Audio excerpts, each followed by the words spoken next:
All right, everybody, please take your seats. My name is Jamie Grenny, and I'm with Salesforce.com. I'm Senior Director of our social media program, and I'm joined today with Vida. Vida is from Dell, and Dell is a fantastic company to participate in a session like this because they've been at online community for a long, long time, over 10 years, and they're very, very forward-thinking when it comes to social media. Vida is also a regular on the social media conference circuit. She does a lot of speaking, and so she's got some great stories to tell. I'm excited that we're able to get this track into the marketing session, too. Learning about leads and campaigns and that type of thing is critically important, but social media is something that has really exploded in the last year, and it's something that we're all trying to wrap our heads around. And hopefully this session you can come away with some tactics that you can take back to your organization and use. So hopefully it's valuable. We're going to start by talking about the growth of social media and just frame that up a little bit so that you can go back to your organization and articulate what is happening and what is the value of participating there. We'll then have Vida come up and share Dell's story, their lessons learned along the way. And then I'll speak about Salesforce's, how we think about social media. There are a lot of different things that we could touch on, but I'm going to focus specifically on YouTube, on Twitter, and how we manage our training and certification program. And then we'll make sure that we spend lots of time on questions at the end. We've got 2 microphones in the back, and when we do get to Q&A, please line up there to ask your questions. All right. So before we get started, the safe harbor statement. You guys have probably seen this before, but Salesforce is a publicly traded company. We want to make sure that you make purchase decisions based upon the product that is currently available. If you want to read the full safe harbor statement, it is available on our website. So the growth of social media, it's one of those things that is difficult to wrap your head around. These are numbers from Compete.com, which measures the growth of these various services over October of this time last year. As you can see there, Facebook has 124 million users, active users. And you've got YouTube with 84 million, Twitter with 26 million. These are incredibly large populations. And based upon the growth rate, they're going to be bigger than the population of the United States by this time next year. So pretty amazing. And when they say unique visitors in a given month, this isn't people who have just registered. It's people who are coming back, and oftentimes coming back on a weekly or even a daily basis. So really big populations to engage. Also, when you look at the growth rate there, you see big numbers like 200% and 600% and so on. And I would say for a lot of companies who are getting into this, companies trying to incorporate it into their B2B marketing strategy, the growth rates might even be larger than this.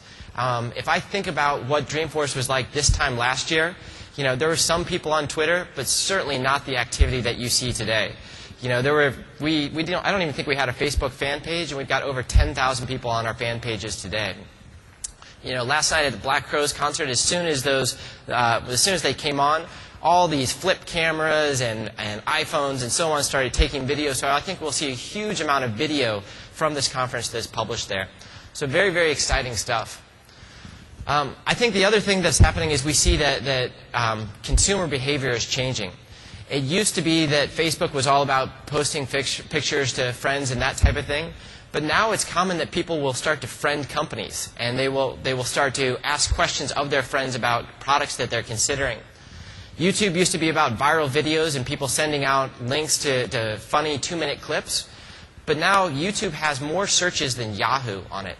People are going there for reference information. They're going there to learn about, how do I create an Excel macro, or what is cloud computing, or what do people think about the Kindle. So a huge amount of video content is up there, and it's directly linked to these companies. And then last but not least, Twitter used to be about just your status updates, what you were doing in your personal life. But as we all know, more and more you're seeing people talk about the products that they're engaged with, both good and bad. So lots going on. I think it's also important for the marketers in this room to think about social media in the context of search. Search is really the top of the funnel for a lot of companies in terms of how they generate their leads and traffic to their site. And you've got the paid search on the side there. And paid search, social media does have a big impact on paid search. If you look at data from eMarketer, they say that there's about a 20% lift on those people who touch social media about a brand and then go to search. There's a 20% lift on those paid search results. And the reason being is the behavior, if you're watching a YouTube video or you read a post on Twitter, the first thing that you're probably likely to do is go to Google and search on that company and then go look at their product. So while sometimes it's difficult to track from an Omniture report or that type of thing, that is very common behavior with search. The second is the organic search results, and a lot of people are focused on SEO, search engine optimization, and social media is critical there as well. So you've got the pages from your corporate site, which you're trying to get into the search results, but you also have other content that you can get in there, things like blogs and videos and so on. And if you can generate a lot of this content, you can start to crowd out your competitors and increase the chances that your pages will come up for those long-tail keyword searches. And then the last thing on the bottom is something that Google's just started to play around with in labs. It's called social search. And if you have a Google profile, you go in there, you can link up your Twitter account, your Facebook account, and so on. And when you do a search on the web, you can search across your social network. So in this example, I typed in CRM software, and I can see those people in my network that are talking about CRM software. If I was researching a bike, I could see who of my friends are also interested into biking or Kindle and so on. So I can go straight to those trusted people in my network and find out from them, hey, I understand that you recently posted something on Twitter about this product. What do you think about it? So really very, very powerful implications on search. So social media has far-reaching benefits across your organization. There are benefits for sales, marketing, support, and so on. And it is something that should be ingrained into those businesses. It doesn't have to be a unique business unit that's solely focused on social media. You might have a hub-and-spoke model where you have some people who are thinking about it, but we need to make sure that we integrate other areas of the business. So they're very far-reaching benefits, but I would say when picking your strategy, the first thing to do is focus on the people. Make sure that you pick the right tools that are appropriate for your user base. If they're not on Facebook today, it's probably not the best place to start. Or if they're not on Twitter, that might not be the best place to start. So think about your audience first. What type of conversation do they want to have, and where do they want to have it? And then link it to kind of your business goals. The other thing I would say here is once you've identified your social media strategy, it's a really good idea to come up with an elevator pitch. And the other day I was on an email chain, and Scott Meldrum from TiVo shared his elevator pitch. And I thought it was really good. Just when he gets stopped in an elevator by with an executive, he goes through and he explains, here's what social media is about for our company. And his goes something like this. Social media delivers our message and content with greater targeted reach and frequency than we can buy with paid media. Best of all, it provides targeted reach and frequency by way of distribution channel that is far more effective at selling our products, our customers. Why pay to deliver 100% of our message and content into a one-way channel when you can subsidize and support multidimensional conversations between the brand, our customers, and their social networks? So it's one of those things, once you figure out what your social media strategy is, if you just write a simple elevator pitch like this, it will go a long way to communicating those benefits internally. So I'm going to go ahead and pass it off to Vida. She's going to explain their lessons learned. Dell is absolutely at the forefront of online community on their site, on listening platforms. She's got great stories about Twitter and so on. So Vida, take it away. Thanks, Jamie. So excited to be here. I'm thrilled at the number of people that came to our session today. I've been with Dell for a long time, but on the social media team specifically for the last 3 years. And it's definitely been a wild ride, and it's just getting more and more fun as we go on. So love to share our thoughts and where we've been. I just wanted to start with social media is all about conversations. So we did a little fun exercise a couple months back on how many conversations do we have today. If you just look at our website, our contact centers, different places where our company is directly conversing with customers. And we came up with a number of 2 billion per year, which is pretty crazy. That's a lot of conversations. These are the conversations we know about, right? These are the ones that we are actively participating in. A couple years ago, our CEO talked about conversations that we are not necessarily, or we were not at the time, participating in. He was talking about the web in general, Facebook, blogs, conversations on your street, whatever. People are talking about your brand. Good things, bad things, indifferent things, advice, whatever it may be. And these conversations are happening, and the ultimate question is, do you want to be part of it or not? So we're very fortunate at our company. It's part of our culture to listen to our customers. It's from the top down. So we've been able to try a lot of things in the social media space where many companies I talk to ask about the ROI question before they even start. The thing is, you need to listen to your customers, and that's the reason you do it. It's not the ROI. So when we did start this, we had a few basic objectives. We wanted to build our brand. Number 2 is probably the most important. We wanted to listen, we wanted to learn, and then we wanted to engage and create that conversation. And then we wanted rapid innovation. We knew the social media space was growing, and it was a wave that we wanted to ride, and we wanted to ride it first. So innovation was a key part of what we were looking for.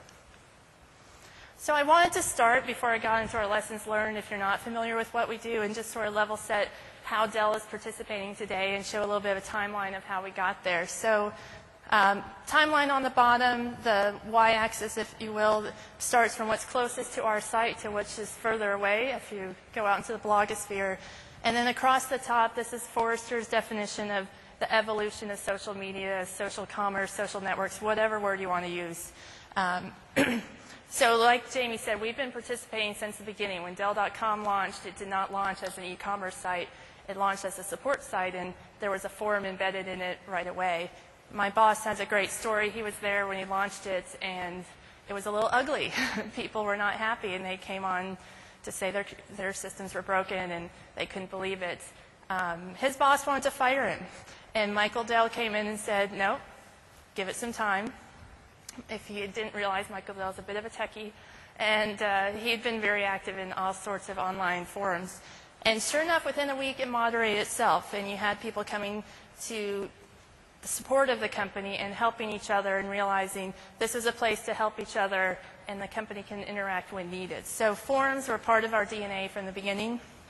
Back in 2006 was really when we said it's time to focus here. We need a strategy. We need to get engaged. And the 2 areas we looked at were, well, we started with the blogosphere, which would be the top one. People are talking about us, and we don't know what they're saying. So there's a long, sordid history and stories that I could tell you offline. I won't take the time now. But basically, we started listening. We started monitoring conversations, and we had a small team. It was about 7 or 8 people, and they started engaging. We created an email, and we went online and said, we're sorry about your experience. We're here to help. Or if they said something nice, just thank you. Thanks for mentioning us in your blog. And people were thrilled that Dell listened, and they hadn't even approached us about it. They were just telling their friends and family and whoever it may be. So we started outreaching. When we realized that we were getting a lot of good press out there and people were excited to hear from us, we realized it was all dispersed, and we needed a place to draw people and say, here's our point of view. Let's be able to have a home base to point people back to, and that's when we launched our blog, Direct to Dell. So we wanted to do both places. Then as we evolved a little further, this little thing called Twitter actually debuted itself at South by Southwest Interactive, which happens in Austin, Texas. So we were lucky. Our team was there. They started to understand this Twitter thing was really quite fascinating and helpful to connect with people, and it's so quick. I'll go into our story about how we really got into Twitter later in my deck, and then Facebook as well. And then I would be remiss if I didn't mention my favorite idea storm. So this has been my baby for the last 1.5 years. We launched it in February 2007. So happy to go into more details offline if any of you are interested in the Ideas platform with Salesforce. And then the last one I'll mention kind of falls in the middle. So you have conversations on your site, blogs, forums, wikis, idea storms. There's conversations off your site, Facebook, Twitter, or just personal blogs. We're looking at that middle space of, can we form communities out there around topics that people are interested in, that we participate, but we're not the leader. We're just a member of it. And digitalnomads.com is one that we're playing with right now. We're looking at a few others. So that level sets who we are and where we are. I'll also just throw in one thing, B2B and B2C. So we're participating in both places. So I can give examples of each if you're interested. But social media is not just B2C, and people need to understand that there's a lot of opportunities working with your other businesses. So what have we learned? Number one, you can't learn if you don't listen. So listening is the most critical piece of social media, in my opinion. How do you do it? We started really basic. We started Google Alerts. We started with the NetVibes. There's a lot of things out there. There's a lot of tools. We currently use Radiant 6. But then it's really just understanding who's talking to you, who's coming to you and telling you directly, Dell, this is what you need to do, or your brand, this is what you need to do, and who's just talking about you. So how do you listen on both ends of that? How's your search experience? Jamie gave great examples. We're really critical about not when people search for an XPS laptop or a Dell laptop, when they're searching for a laptop, just the word laptop, what comes up? How do you look at that search experience? And then really, how do you, now that you listen, now that you're learning, how do you engage? And why would you engage? And so understanding that model and the objectives behind it helps you really start putting the process in place. So when we started, like I said, we had a small team. You know, we can't address all of the mentions of Dell Computer online every day with a small team. We're actually moving to a bigger process now where we have a central team that's triaging all that. So we're listing this one, these conversations, these need to go to tech support. Tech support, you need to engage with these people. These are all about pre-sales questions. Let's go out there and help people figure out what they want to buy. These questions are about our brand. How is our corp comm group involved? How are they understanding our reputation? What are people saying? So we're actually in a triage mode now to go into the business units. So when we got involved, it took off. So people want to talk to you. Like Jamie mentioned, maybe they don't want to talk to you everywhere. Maybe your customers aren't on Facebook, so you can't expect to go there and all of a sudden people are there to talk to you. You need to understand where your customers are. We're fairly fortunate. Our customers are everywhere, so we know there's a lot of places they want to talk to us. These numbers are very old. They're U.S. only, but just want to give you an idea of the engagement that can happen. The critical part of this slide is not the fact that there's 400,000 forum posts. How many people read those forum posts? So there's a huge amplifier effect in the online world we live in today, that these conversations aren't one-on-one. A lot of people are seeing them. A lot of people are eavesdropping, lurking, whatever word you want to use. And then I mentioned this in the beginning with my first slide, engagement on our site versus off our site. Again, something you need to understand from your customers, where are they and what are they saying. But for us, it was really critical to go to both places. A couple examples, I mentioned our forums. So just we have them, we want to help fans help each other. They started out, it was completely break fix. My computer is broken, someone please help me. Those conversations have expanded over time, and now it is, my son needs a new computer, I have no idea what to buy him for Christmas, somebody please help me. Those are great conversations, so people buy the right things. So we have a breadth of conversations happening right now. We have over 1.5 million officially registered users. We get up to 10,000 posts a week. Offdell.com. So I mentioned Blogosphere. We are reading, we are monitoring, we are engaging. But we also have other places. Yahoo Answers is a fabulous place of conversations and people looking for advice. And they may not think to come to Dell.com to ask a question about their Dell computer, but they'll go to Yahoo Answers and say, I need help with my computer. We have someone out there dedicated. He's Dell Brad, or Techno Brad, excuse me. He's got a very high approval rating. He's just helping answer questions about computers, not necessarily just Dell. He talks about HP, whoever it may be. If he can help him, he helps him. So let's talk about ideas, open source ideas, and how it changed our company. We're very fortunate to be on the forefront and working closely with Salesforce on the ideas product and just asking people for feedback on our company. Here's a few stats of what we've done coming up to 3 years now of the launch of IdeaStorm. It's very exciting. It's an online suggestion box. I hope everyone here is familiar with ideas. We're at a point now of what do we do next? One of the biggest challenges that we've had with IdeaStorm, different from how Salesforce uses it, is our product development cycle is very long.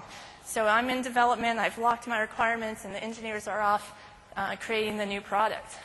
And you give me an idea today, that's fabulous. It's too late. They're off and running. We can't go jerry-rig those back into the product after the fact. So it's really hard for us to time the ideas with the business need. So I'm really excited. Check it out in about a month, December 14th, we're launching what we're calling storm sessions. And the idea with this circle at the bottom, there's what the community wants to tell us, and then there's the timing and the interest of what we really need to know. I don't need to know your idea right now. I could have used it 3 months ago.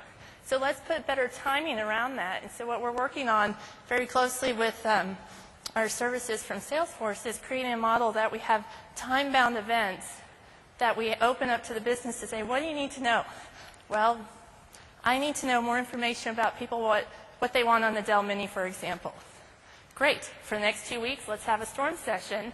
Let's engage the community. Let's go out to Twitter. Let's go out to Facebook. Let's go and get people excited about this and give us their ideas for 2 weeks. And now we can take that and take it back to the business and use it. And so we'll use this model in conjunction with Idea Store. If you have an idea that's not related to what we asked you for today, that's fine. Well, of course, we'll accept it and we'll flow it into when it works into the process. But let's really focus on what we need to know and get your input at the right time. So, shameless plug, check it out in the middle of December. Number 5 on our lessons, when we've been most successful, and we've tried a lot of things, and some have worked really, really well, and some have not, I will admit. The ones that have not, there was no purpose behind it. Why did we do it? Because it was cool, and someone in the company said, hey, we need to do this social media thing, and they didn't really have a purpose. So the number one thing we always work on with our business units is, why are you doing it? What's the benefit to you? What's the benefit to the customer? So Twitter, great example. Do you get on Twitter just to get on Twitter? When we started with our at Dell Outlet. So Dell Outlet is our place where people return systems, didn't get what they wanted, or something was wrong. We refurbish them and we sell them for a cheaper price to other people. It's the only place in Dell where we truly have inventory. And inventory is a bad word. So let's get it out there, get in and get it out. So we started with the Dell Outlet account to move inventory. Hey, we've got too many XPSs, laptops, offer a 20% deal, let's get these out of here. We're up to, I think it's 1.5 million followers today. It's the top corporate account on Twitter. We're right, Ashton Kutcher and Oprah and Dell. I mean, it's kind of crazy how it works, but it's working really, really well. And the way it works is we don't just throw a deal out there. We don't just say, here's 20%. The next tweet you see from us is 2 weeks later, here's 10%. The next one is a week later, here's 5%. There's conversations happening. The woman, Stephanie Nelson, who manages this, she responds to people. People ask questions about the offer. They ask questions about the outlet. They ask support questions. And she's there to help answer those or funnel them to the right people. So there's a person there helping and responding. And we've made $3 million in revenue just via this outlet. Today we have over 35 Dell accounts. They all have a purpose behind them. I have an account for Idea Storm. If you want new ideas, you want to watch those come in because you like to track Idea Storm, you can follow that Twitter account. If you want to see our blog posts and the conversations around what we're sharing, product launches, et cetera, follow Direct to Dell. Transparency and authenticity. Here's one of the times I'll share a mistake or a really hard lesson learned was really getting your company around. We have to be honest and we have to be transparent. We have to say who we are. So this is an example where a former Dell employee went online and went to a place called The Consumerist and said, 22 lies Dell tells you about. And pretty much gave away all our dirty laundry, and some was true and some wasn't true. And there's a really negative post about Dell. And our legal department, not the one that we work with closely on social media, another area, came in and said, cease and desist. We must take that down. Well, you can imagine the reaction was, big bad Dell, you're so mean, I can't believe you took this down, and da-da-da-da-da-da. And it was a scramble, and we had to come back and say, guess what? We messed up. We're so sorry. We should have responded. We should have given our point of view, but we should not do a cease and desist order. So understanding that and being as authentic and true as possible is really key. And one of the other things I like to share is social media is actually quite forgiving if you're participating and you act quickly. You can make mistakes. There's a lot of companies out there that have made mistakes. If they follow up quickly, people forgive them and move on. If they don't, then it becomes, the buzz for a week or longer. Let's talk about organizationally. Make sure I'm on time here. Where does social media sit? Whose job is it? Well, this is really interesting as companies grow. We have gone from a very large central team that did everything. We did moderation, we did responding, we did strategy, we did operations, to now we're a very small central team, and we're pushing it out to the business units. So if you own the consumer business unit, you own your own social media strategy, and then we're working with the central core team. One of the other questions I often get, where should it sit? Is it support? Is it communications? Is it marketing? It doesn't matter. I've actually sat in all three areas over my 10 years social media at Dell. It doesn't matter. It matters like who's passionate in your company, where's the right place, and you have to work cross-functionally. The ownership at the end of the day goes with the people that are most excited to get it done and to do it right. Moderation is another question that people ask me all the time. Do you moderate your own community? Do you outsource anything? We outsource parts of it, I'll admit, but it's all back end. Terms of service, emails, deleting, analytics, all of that can be outsourced. It can be done by an agency or a third-party vendor. But anything that's customer-facing, I would not recommend outsourcing. That is your company and your brand, and you need to make sure the people that are part of your company and understand that are the face of your social media.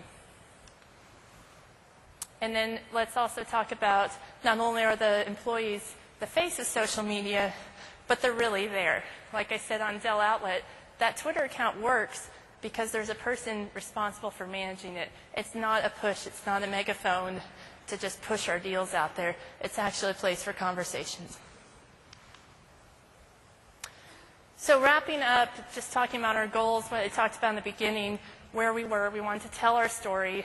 Well, guess what? You don't really tell your story. You actually evolve your story and your brand with your customers. We learned that. Listen, learn, engage. This is still critical to us. We want to address issues head on. We want to understand the negative that's out there and how to deal with it. That hasn't changed. But we also know we can't just come in as the big corporation and say, here's our point of view, and off we go. We have to evolve our point of view. We have to become part of that conversation and work with our customers. And then the innovation, honestly, we're thinking mostly in the sense of social media, but it's really all parts of the company. So our product group with ideas is now rapidly innovating. Our marketing group, our communications group, everyone is using this as a way to push ourselves forward. So with that, I want to make sure I leave enough time for Jamie. A couple final thoughts. You have to have objectives. If your objective is everyone else is doing it, go back to the drawing board. You really need to have clear objectives of why you're in social media, and you need to evaluate those both on and off your domain and where you're participating. Just like in real life, active listening is key. Whether you're having a conversation online or on the phone with your mom or at home in the kitchen with your spouse, whatever it may be, if you're not listening, you usually get called out. Happens a time or two with my husband. So just remember that when you're online. Don't just go out there, say what you have to say, and leave. You have to stay engaged. And then finally, I didn't talk at all about measurement today. That's a 2-hour conversation we can have separately. But it is critical for a business to measure those. I mean, we started this because it was the right thing to do. But we also are a very analytical company. We measure everything. So when you set up your success measurements, you have your objectives, what are you doing, how are you going to measure it? One of the key things I like to pull out to reference is it's not just financial, and it's not just brand, it's both. So measuring sentiment makes your communications group happy, measuring ROI makes your marketing group happy, and ultimately it's a combination of both, and the benefits to your company are for both. So with that, couple places you can go check out Dell, find me, ask questions. Happy to connect, and I'll pass it to Jamie, and then we'll take more questions. We'll take questions. All right. Are we back on? Can you hear me okay? All right, great. Okay. I'm going to swing over this side, but just because I think there's less echo over here. All right, so we're going to talk a little bit about how Salesforce thinks about social media, and we break it into three kind of big buckets. The first is the community that is taking place on our site. So that is things like ideas and answers and content and so on. The second is our social media channels, and so that's our YouTube channel, our Facebook pages, our Twitter feeds, and so on. And then the last one is conversations that are taking place elsewhere on the web. So our community on our site is the biggest. It's the oldest one that we have. It is where we have the greatest control over the user experience. So we can control things like, the style sheets. We can control things like authentication and so on. And it's the place that we have the deepest integration with CRM. We're going to do a full session on this later this afternoon if people are interested. It's called Building Your Online Community on Salesforce. It's also in the marketing track, and I think it's 2:30 this afternoon. So please join us if you want to learn more about that. The second one is community on other people's sites and our channels there. And for us, this is a way to broaden our exposure. We want to be able to meet people where they live and use these really rich and interactive tools. And then the last one is those conversations that are taking place elsewhere on the web. And that could be individuals using their own Twitter accounts. It could be message boards. It could be Yahoo Answers and so on. And this is where we get into things like listening platforms and so on. So those are the three big pillars. In today's session, I'm going to focus really just on Yahoo and on YouTube and Twitter, and we'll also talk a little bit about our social media training and certification program that we do with our employees to get people engaged. So YouTube has been a great success for us over the last year. This time last year, we had a YouTube channel, we had video up there, but I think we were getting maybe 250 views a day. And it's quickly ramped. In May, we were seeing 1,000 views a day, and in October, I think it was in the area of 4,000 or 5,000 views. So a huge explosion in our use of YouTube as a company. And the turning point was really when we started thinking about how do we create a cohesive video strategy across our site as well as other places on the web. And we had a lot of video assets on the Salesforce.com site. We have like these flash assets, and we have customer testimonials, and we had Dreamforce sessions this time last year. And then we had a YouTube channel, and the YouTube channel had some of the same content, but there wasn't direct overlap. And we were trying to figure out how to bridge this gap between those two worlds. And we really wanted to go the YouTube route. It's in our DNA to partner with Google and so on. And we thought they had a great on-demand application, and we saw the benefits of consolidating view counts and helping our search results there. But as you know, YouTube is very much still a consumer application. And so we were really pushing the limits to see if we could make it work, and we weighed that versus other enterprise video services. And ultimately, as we did our research and so on, we came across the whitehouse.gov site. And on the whitehouse.gov site, they had a YouTube channel, and they had video on their site, and the two were a mirror image of each other. They were publishing content once, and it was showing up both places. And this was a pretty powerful example of if the White House could do it, it was something that we were going to give a try and see if we could do it. So we have our YouTube channel, and we have salesforce.com/video. That site's actually very new, so check it out, salesforce.com/video. We're pulling YouTube videos from the API, the YouTube API, and serving up through our website. So we've got that, but we've also tried to integrate it in other places on the site. You can use the branded YouTube player, inline, in context. We have the shadow things. And we also have user-submitted campaigns using YouTube as well. So we've really embraced it in a big way, and it's been working out pretty well for us. We're thinking about doing a Force.com YouTube mashup, and as I say, one of the challenges we have with YouTube today is that from an administrative perspective, they've got one username and password for our video account, and it doesn't work perfectly. But we think that there might be a pretty easy way to take the YouTube API, pull the metadata into Salesforce custom objects, and use the Salesforce admin controls and dashboards and things like custom fields. So we've kind of built out that data model, and it's something that we're going to start to look into, and maybe this time next year we'll have a good story to tell there.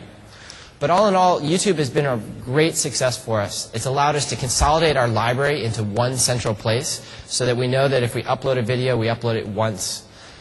It's also given us the ability to measure the quality of content.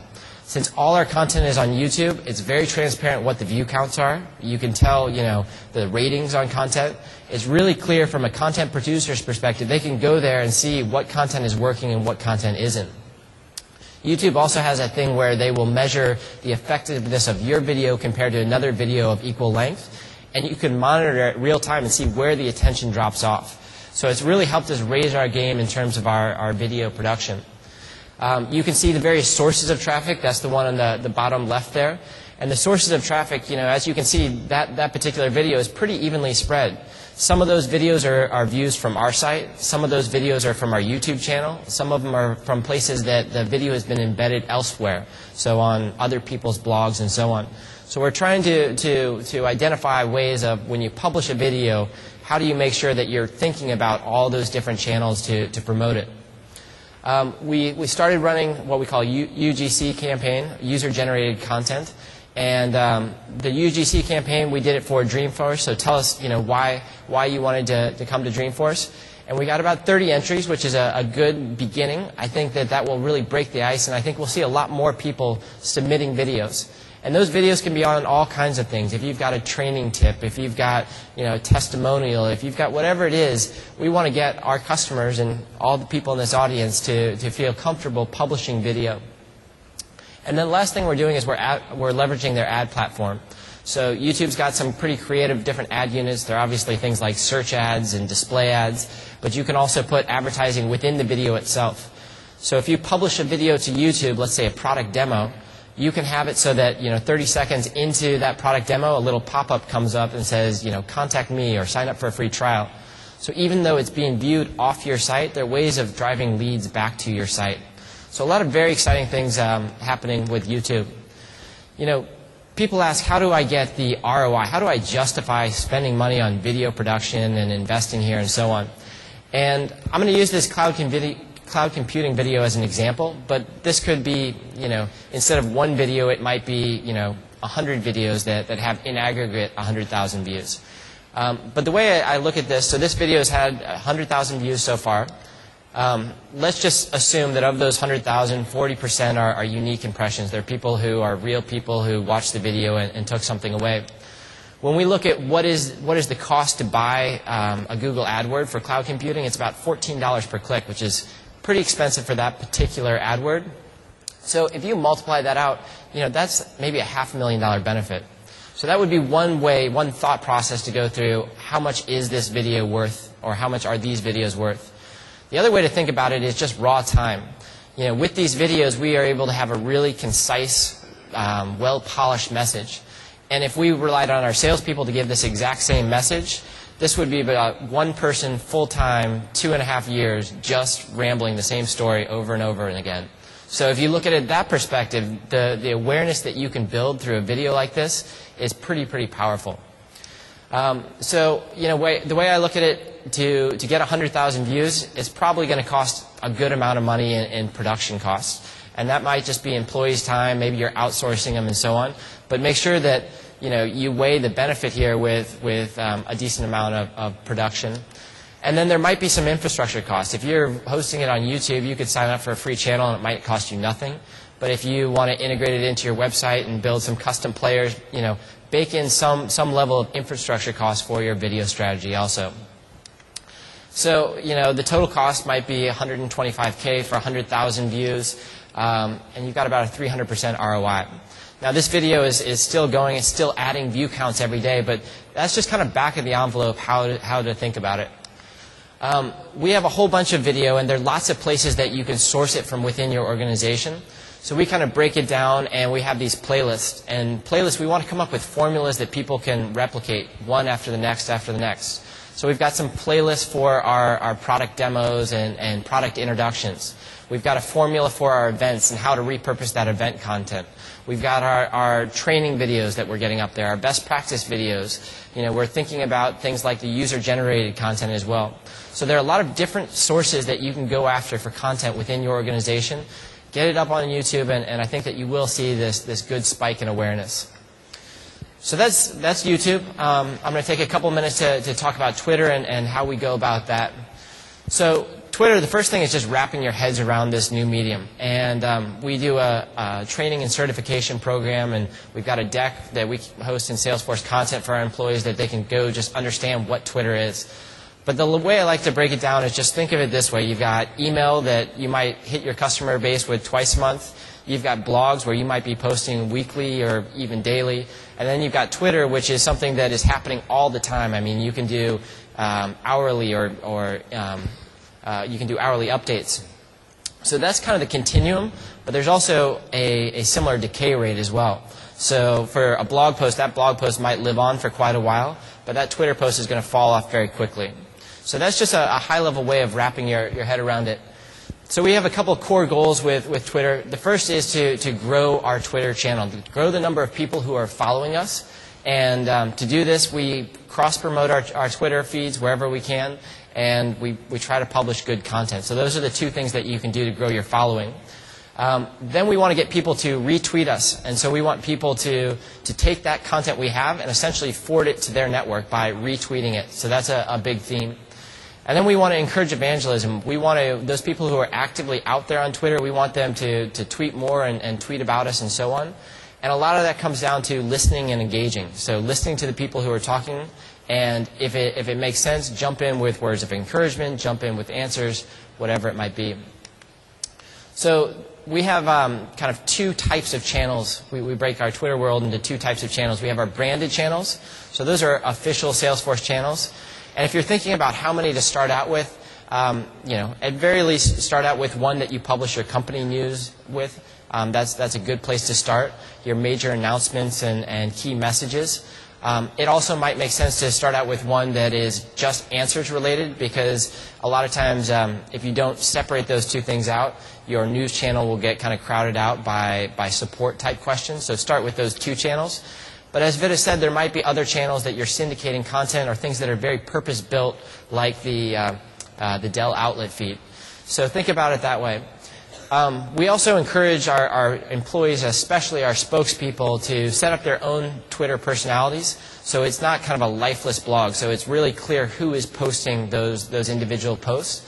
And we do a little thing on our official blog where we have a caret and then our initials, and you can figure out when it's posted to the official channel who within our company is posting that, and you can click over and see their bio and their Twitter page. So that's how we think about our various Twitter channels. There are a bunch of good tools to use, Twitter tools. One is obviously the Salesforce for Twitter tool.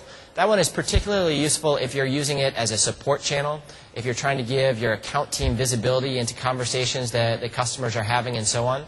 And obviously it's native in Salesforce, so it's something that's easy to drive adoption to. If you've got people who are focused on moderation full-time, a lot of times they're going to want a tool that's pretty flexible, something like a co-tweet, where you can assign comments, where you can publish to multiple accounts, where you can do a lot of the native Twitter functionality. So co-tweet is a good one to use if you have a group that is actively monitoring Twitter and you want to set up multiple authors that publish into one channel and so on. There's also Radiant6. I stopped by there yesterday. They've got a fantastic tool. They're kind of the Rolls-Royce of listening platforms. They listen across not just Twitter, but they also listen across other sites, whether it be YouTube or discussion boards and so on. So it's a really, really rich listening platform if you want to go that route. So across all of these channels, all of your social media tactics, it's really important to start thinking about training and certification of your employees. For us, we've got a pretty small team that thinks about the social media, and we try to engage people in different business units because we need the subject matter experts. We need people to engage social media into their programs, and we know that employees, as innocent as it may be, can get themselves into trouble if they don't understand the high-level guidelines. So we have a Google site that we set up that has a lot of the documentation, upcoming training, best practices, and that type of thing. And then we hold one to two sessions a month where employees can come and join our social media training and certification program. So the things that we really want to impress upon people is that on the real-time web, there is no undo button. So when you post something, you have to think about it as if I'm posting it on a billboard on the highway. And it's something that people might not be aware of, But with things like Twitter, as soon as you hit publish, it's getting syndicated out. So you can go back and delete that tweet, but the damage is probably already done. So you need to really impress upon people that take the time to think about what you're posting. It could be interpreted the wrong way. So really make sure that they think about that. We also have social media guidelines that we've put together. And the guidelines, if you guys want to see them, they're on the homepage of our new blog site. We want to be open and transparent with them. But we just have some high-level guidelines about how to conduct yourself in social media. So some of the things that we take them through in that training and in the guidelines is what's inbounds and what's out of bounds. And so the keys are really stick to writing the things that you know. So if you're not a product expert in something, it's probably not good that you jump in and position yourself as such. Quality matters, little things like spell check, and then being honest and transparent. So those are the key things that we want them to do on that side. And then what's out of bounds for us is, don't tell any company secrets. It's don't talk about financials. Don't make forward-looking statements about the product. Don't talk about unannounced customers. So all these things kind of seem obvious, but it's really easy to get yourself into trouble if you haven't been through these types of guidelines. We also, in that session, make sure that they don't hesitate to escalate things. And we make sure that they're aware of who our contact is in PR, who the contacts are in social media. And if there's anything that ever feels borderline or seems off, we just need to raise awareness of who those contacts are within the organization. We really like to get people to register channels. And by registering, it means if you're going to start a new Twitter feed on behalf of the company, or if you're going to start a new YouTube channel, whatever it might be, come talk to us first so that we can make sure that it has a clear purpose, so that we can make sure that the branding has been vetted, so we can make sure that we have a system for managing the passwords, all those types of things. So before people spin up channels, we need to make sure that they come check with us first. And then the last thing we want to do is make sure that people identify themselves in a really clear fashion. So whether it's on Twitter or elsewhere, it's important that they say that they are a Salesforce employee, what is their role within the company. And those two things, there are two things that happen there. One is when someone hits that page, they understand the context of that person posting. And it also keeps people pretty honest. As soon as you put that you're affiliated with Salesforce in that bio, all of a sudden you start to think more about what you're posting into your own stream. So those are some of the keys that we try to relay during our social media training. So if I were to kind of wrap things up, I would say that social media is evolving at an incredible pace, and there are far-reaching benefits to your business. Think about the various pillars of the social media strategy as different areas that you could engage, but take a step back and think about the people. Think about the people, your customers, what they're most likely to engage in and what conversations they want to have. Think about the employees and think about who you have to staff these channels. And you should be in a good position for success. So let's go ahead and open it up to questions. We have 2 mics on either side. If you have questions, we'll run through them. Hi. Yep. When you're encouraging your employees to join Twitter, do you encourage them to join as employees representing Salesforce, or do you want them to have a personal account and an account as them as an employee, I guess? It happens both ways. In some cases, first off, all employees should be conducting themselves professionally. So if it's stuff that they're publishing in the public domain, they need to have that lens. That's something that every employee is held to. There are situations where people like to break off their personal Twitter handle and their professional Twitter handle because there are things that they say in their personal handle which aren't necessarily bad, but aren't on topic. So it goes either way, but once again, in both cases, we want to make sure that they represent themselves. Yeah, I would say the same goes for Dell. We have people that choose to break it apart and people that choose to have one, and if it's one, Dell's located in their bio. They can talk about where they ate dinner or what they had for lunch or all those other things people joke about Twitter. But if they ever mention Dell, if you ever mention Dell in a tweet, it needs to be in your bio that people know you're a Dell employee. We'll go back and forth. Hi, my name is Joe Hage. I'm a Director of Marketing Communications, and in the spirit of social media, I'm recording your answer. My question relates to transparency and authenticity.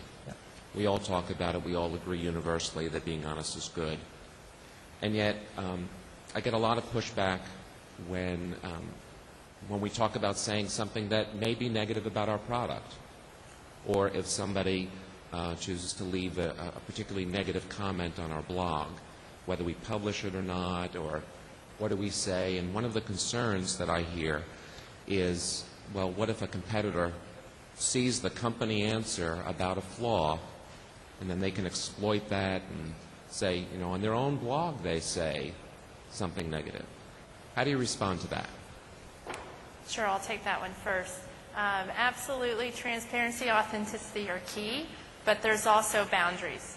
So for ideas, for example, one of the frustrations in our community is we don't tell people exactly what we're working on until it is implemented, because we don't pre-release any product information.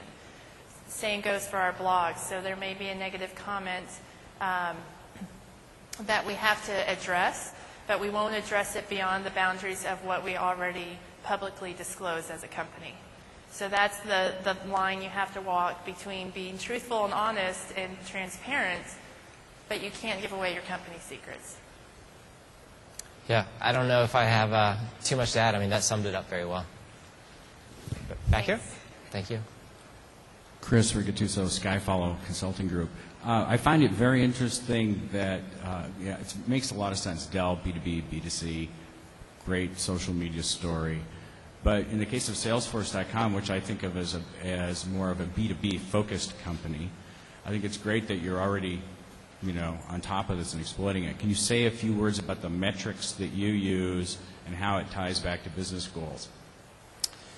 Sure. So there are a number of places that we're looking to for metrics. Some of it is direct pipeline, and some of it is indirect pipeline. So things like on our YouTube advertising, we can get some direct pipeline on those clicks.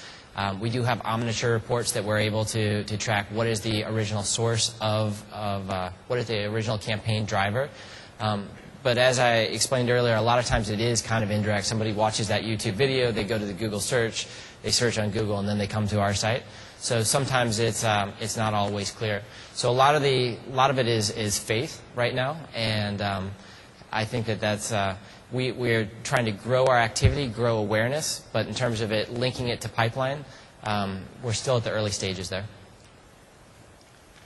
So I had a related question, which was, I think you mentioned when you were talking about measuring sentiment, and I was just curious to see how do you actually measure sentiment for the company? Sure, it's not easy. We've tried some automated ones, but unfortunately it doesn't really work. So the way we've measured sentiment is via our tracking, which is in Radian 6. It's manual. People go through, this one's positive, this one's neutral, this one's negative. So is it like a survey? No, we're actually monitoring the conversations that are happening. Oh, I right, see. so when you get the feed from Radian 6, this is a conversation about Dell. The person is glowing about their new product, positive. Here's a conversation about Dell, my computer sucks, it's broken, negative. And so we're actually taking a sampling size, we're not hitting all of them, and then we're doing the percentage, what's positive, neutral, and negative, and how is that trending over time. So just as a follow-up, if you could maybe tell us the two most important metrics that you use to see how well Dell is doing, financial or non-financial, and what are the two things that you look at to tell you that Sure. your group is doing a good job? So I would say three, if you'll give me three. Revenue, cost savings, and sentiment are the top three. The place where we really want to move that we're trying to get further into is Net Promoter. That's the hardest one to measure, so unfortunately we're not there yet. So the sentiment tracking is what we do via Radian 6. The OPEX savings is everything we look at in our support environment. How are we preventing people from having to call us or preventing extra touches on our support personnel? And then revenue, another fuzzy one. It's really hard, but you can start to track people, their participation in social media, and how that changes into revenue, ultimately through Omniture, different tracking mechanisms. Thank you. Very helpful. Thanks. We've got some open. Okay. Hi, I just got a quick question about, we're talking about the social media strategy and also Salesforce.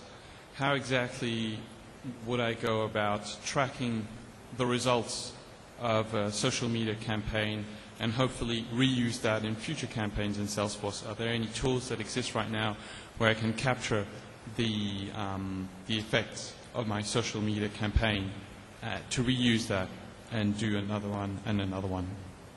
Okay. Well, I would say one thing is just through the use of web lead forms and campaigns. So if your social media campaign has a very clear call to action that you're driving somebody to a web lead form, whether it's to register for an event or register for a product and so on, that's the easiest way to directly measure the success of the campaign through Salesforce. There's also potentially an opportunity to measure engagement through Salesforce, especially if you're talking about social media on your site, figuring out which of your customers are engaging and how often they're engaging. So those are two of the ways I would say. Hi, I work for a company, Vistage International, and our target audience is CEOs, presidents, and business owners that don't tend to be on Facebook, LinkedIn perhaps, but not Facebook. How would you use social media to attract the 45-plus white male audience, frankly? That's a great question.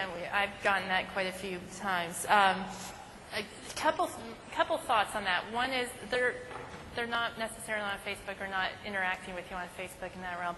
We actually have quite a few on Twitter, though. A lot of our B2B professionals, our upper echelons of our IT department are on Twitter. So that is one public place that's surprising. Another way is private community. So if you're looking for interaction amongst these 45 CIOs, maybe they don't want to be on Twitter, LinkedIn, and Facebook, but they want to talk to each other. We have private groups that we're using social media to invite them in. They feel special, they feel part of a group, and they have conversations only relevant to that group. So that's one area that we've been able to engage people that wouldn't normally engage in the broader areas. Yeah. I don't know if you have any. We've had good success with our LinkedIn group. I mean, we're up above 10,000 members, so that's grown pretty significantly. But I don't know if it's the best place to market to CIOs. I mean, still for us, the most effective way to do that are things like events and direct sales and so on.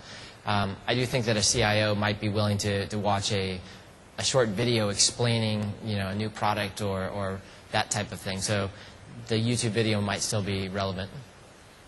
With regard to the chatter discussion we had yesterday and the application with Salesforce.com and Twitter and Facebook, because we're looking for CEOs, actually not just CIOs, are you having any future conversations with LinkedIn that you may have a similar integration with LinkedIn? I'm not aware of it, so I don't know for sure.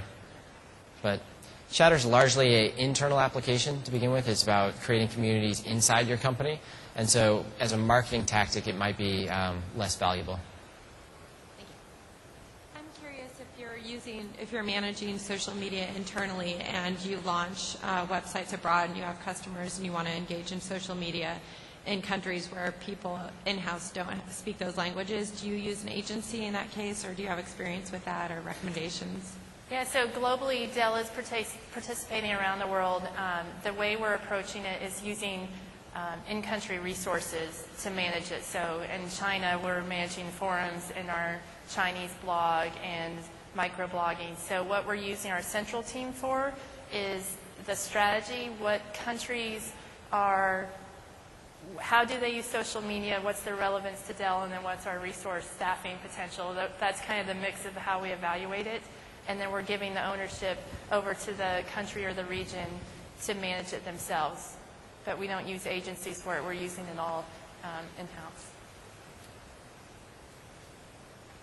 How do you manage a situation where you have users generating essentially unauthorized Dell support forums and things like that? Is that something that you actively jump into and evolve that, or is that something you just let the conversation go?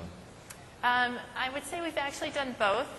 And so there are forums out there that people have engaged around Dell products, and our forum liaisons that manage our forum on our site will check in and see if they can help and just become part of the community. There's the name escapes me right now, I apologize, but there's one specific around notebooks that we're actually actively a part of. There's others that we've seen out there that we just let them go and have their own conversations if there's not any value that we can add. I would say the one other thing there is when these third-party sites, when they kind of represent themselves as your company, you just need to step in at some point and say, hey, it would be very confusing if a user came here, it looks like a official site. We need to make sure that it's clear that this is a unofficial support channel, just because their quality expectations. Yes, we do. Our legal department's involved in any URL that has the word Dell in it to make sure that we're purchasing those, and we own the Dell name and logo. But if it's to your point, we would step in that case. But there are some that it's very obvious it's third party and they just want to talk about Dell. Feel free. All right. Well, thank you for being a great audience. Thank you.